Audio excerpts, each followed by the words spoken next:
আসসালামু আলাইকুম। এই যে দেখতে পাচ্ছেন, এইটা হচ্ছে গিয়ে আসলে লিবিয়া দেশের যে মেন টাউন ত্রিপলি। তো আজকে প্রচণ্ড বাতাসের সাথে মনে করেন যে হালকা হালকা বৃষ্টি। তো আসলে মুভমেন্টটা ভালোই দেখা যাইতে আছে। তো এই হচ্ছে গিয়ে মদিনা ত্রিপলির অবস্থা আর কি। আর মোটামুটি সচরাচর যারাই বাংলাদেশি ভাইয়েরা আছেন লিবিয়া দেশে, তো তারা অ্যাকচুয়ালি করবেন এই ত্রিপুলিতে অন্ততপক্ষে বেশি। ত্রিপুলির মধ্যে যারা আছেন, ত্রিপুলির যে মেন টাউন মদিনা আছে, এখানে একটু সচরাচর কম আসা যাওয়া করবেন। কারণ এখানে এখন বর্তমানে লুক দৌড়াদৌড়ি হচ্ছে এবং কি পাসপোর্ট চেকিং চলতেছে। তো এর জন্য আমি রিকোয়েস্ট করব যে যারাই আছেন তারা একটু করবেন যে সিকিউরভাবে আসবেন, বা আপনার যদি কাগজপত্র ঠিক থাকে তাইলে আপনি মদিনাতে আসবেন, আর নাইলে আইসেন না, কারণ এখানে কিছু সমস্যা চলতে আছে।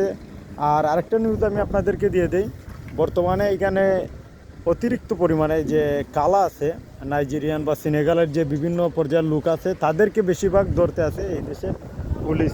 কারণ হচ্ছে কি, এইখানে ওরা আসলে ইনলিগালি এই দেশের মধ্যে চলাফেরা করে, আর ওদের আসলে মনে করেন যে পাসপোর্টও থাকে না, বা ইনলিগালভাবে এই দেশে ঢুকে। তো এই জন্য আমি সবাইকে অনুরোধ করব যে আপনারা যারাই আছেন এই দেশে, অন্তত পক্ষে আপনারা করবেন, এই আপনাদের যাদের পাসপোর্টে ভিসা লাগানো আছে, তারাই বাংলাদেশি ভাইরা যারা আছে, তারা পাসপোর্ট যাদের আছে এবং কি ভিসা লাগানো আছে, তারাই ত্রিপুলি মদিনাতে আসবে, আর নাইলে আসবেন না, সমস্যা চলতে আছে।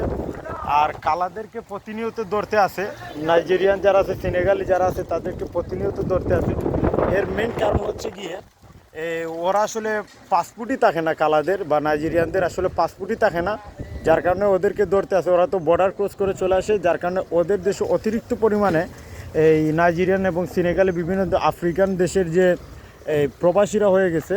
তো এর কারণে ওদের চলাফেরা করতে অনেক ক্ষতি হইতেছে, বা চলাফেরা করতে কষ্ট হইতেছে, যার কারণে ওরা এখন চাইতেছে লিগেলি লোকজনকে রাখার জন্য।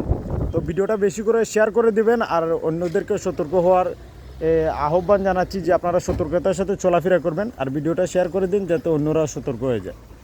ধন্যবাদ। আসসালামু আলাইকুম।